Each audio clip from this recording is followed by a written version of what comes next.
Welcome back to the studio. Our next guest is a talented performer who grew up in Lexington, Kentucky, but has begun to make a successful career under the bright lights of New York City. She's currently in a one-woman show called Tubman, a play about the reimagined story of Harriet Tubman. And joining us now to share more, we welcome actress and creator of Tubman, Lacresha Berry, a.k.a. Barry. Berry looking Betty Berry. Thank you.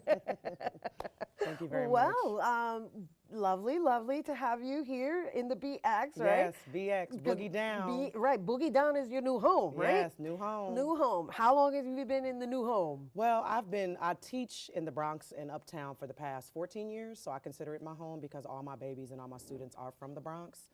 But I currently don't live in the Bronx, but I feel like I do because I'm here weekly, 3 to 4 times, 5 times a week. I should live here. Well, help me out. Hold me well, up. you practically do live here because you spend most of your time here. I spend most you just of my don't time. sleep here. I just don't That's sleep it. here. That's yeah, it. but That's it. you do live here. So I'm an honorary resident. You're an honorary Bronxite? Yeah. Okay. Bronxite. Right. Mm-hmm. Got it. So no, it's all good, right? Because here's the thing. It's interesting that we still acknowledge the fact that you're from Kentucky, but you done lost that accent. Well, contrary to popular belief, I appreciate that because everybody I meet is like, "Are you from Alabama?" And I was like, "No," but it's okay. It's mixed. It's mixed. It's got the urban flavor in there. I got so the flavor. It's an urban Southern draw. Yes, you know? urban. Yeah. All right. So now let's talk about the South. Let's talk about history. Yes. And let's talk about what inspired you to reimagine the story of Harriet Tubman. I think me growing up in Kentucky is always a big factor in all of my shows and what I create. But I also feel like, too, because of all of my work in Harlem and in the Bronx, I feel like a lot of the students that I teach, especially black women, black young girls, and women of color, tend to be overlooked and mislabeled and policed and criminalized in schools. And so this is kind of like a love letter to Harriet Tubman and the girls that I see on a regular basis. So I feel like that inspired me, as well as the history of women and black women in this country. And I just feel like I'm one too, and I see myself in the girls that I teach. I feel you, and so the timing is so apropos as well. And so I'm the language, right? Because okay, so here's the thing.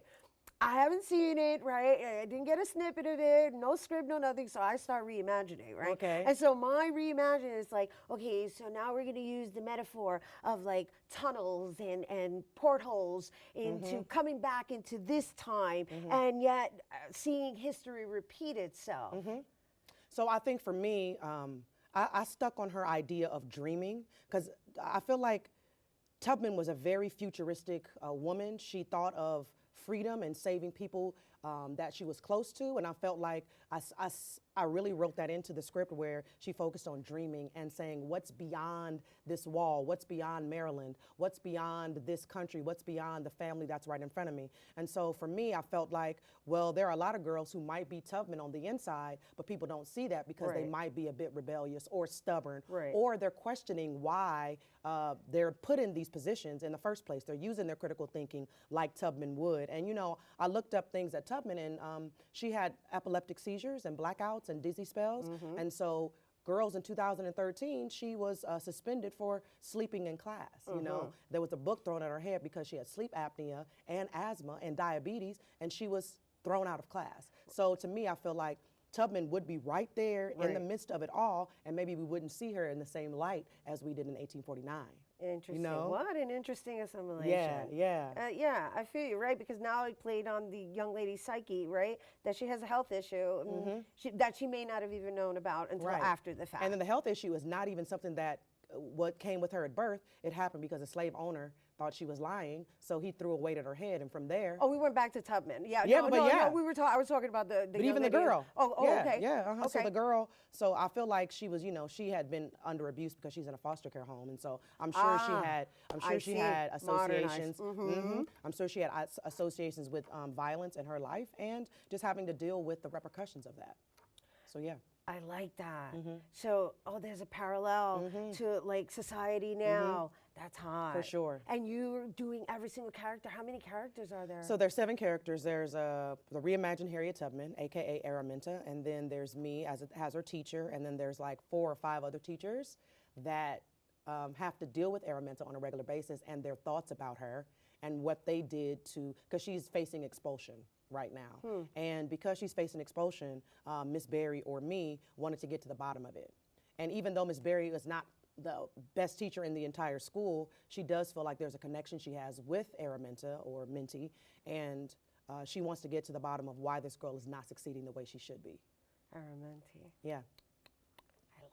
Yeah, it's coming This together. is really well It's thought coming together, out. yeah. This is really well thought out. Okay, so what age range does this show really cater to in demographics? Because it sounds like you're trying to elevate the next generation, but I don't want to make assumptions. Your assumption is correct. Okay, This is when assumptions are perfect. Awesome. But I would say all ages, but the ones that really get it are middle school and high school students and Nice. beyond. So I would say 6th grade to 12th. But I do think that I had toddlers and younger people come to the show when I debuted it in Kentucky, and they were like singing the songs. So if they got the songs and the songs are just as powerful as the words, then I feel like that's just as powerful as somebody who's getting the actual context. All right. So, Yeah. oh man, this is hot. So, are you doing a run or is it a one-time performance? Like, So what do we have here? So yes, thank you for asking that. I've been performing it since February. I debuted it in February of this year, and then I've been performing it all over the country since that time. And now tomorrow is when I'm performing it for the end of 2017. But I have more dates in 2018 because it's not even a year old yet. Okay, so when you say tomorrow, just to be clear, because we're on tape, Yes. we're talking about December 16th. right? At High Arts in the Upper West Side on 96th between 2nd and 3rd Avenue, and it's at 7 o'clock p.m.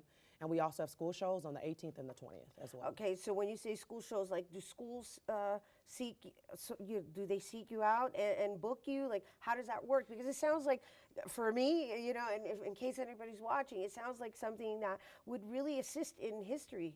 Yes. In teaching history. For sure. In the urban community. Exactly. And so my goal is to get into as many schools, community centers, and I would even say detention centers too, to really elevate and see what are solutions to the problems that we've been challenged with for the past 200 years. All right, so where can people go to like see a snippet of it or Yes. like just get the gist of what your messaging I'm is? all over the place. Well, we know you're all over social media. Social media but, all day. I'm just saying, Yes. you know, we got to keep up with the millennials. Yes, we got to keep up with them. That's what I say all the time. I'm like, I got to keep up with Got the to keep millennials. it with the young folks.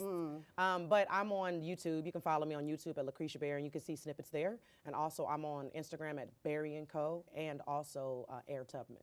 So those are the places you can find everything that I talk about and inspire and, you know, being empowered and all those things. So if someone is interested in participating or attending the show, is it open to the public? It's open to the public, and Okay. you can pay at the door. It's $10. Okay, so where exactly is that location? It is 215 East 99th Street between 2nd and 3rd Avenue, and it's in the PS 109 Art Space. Oh, yes, that's Art Space 109. Yeah, yes. there you go. Oh, yes, we love that space. Yeah. Awesome. There you go, there you That's go. lovely. Yes. Awesome. So I'll Great. be there. Yes. Thank you. Nice to meet you. Likewise, Lacresha. I'm sorry, I meant Berry. That's okay. I'll take Lacresha too. That pays my checks.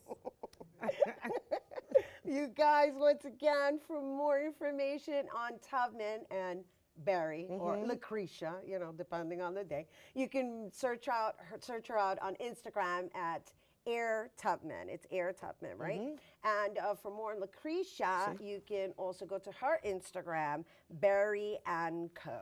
Berry & Co. There you have it. Stay tuned, you guys, because Bobby C's Weekly Sports Roundup is coming up next.